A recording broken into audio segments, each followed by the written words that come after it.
Yo, magpapakilala mo na ako.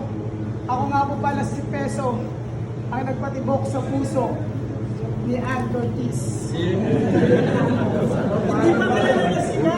Kasi nagkakatingin ko sa Barangay dito ko sa barangay namin sa Manila, abay pwede na akong magkapitan. Kapag kumakaway ako, kanilang hinihitian.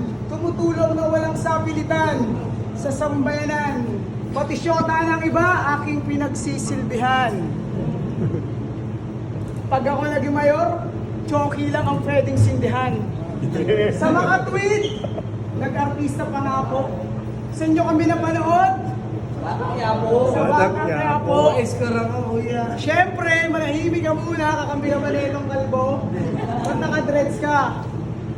Siyempre, kung magpapagalingan lang din naman kami sa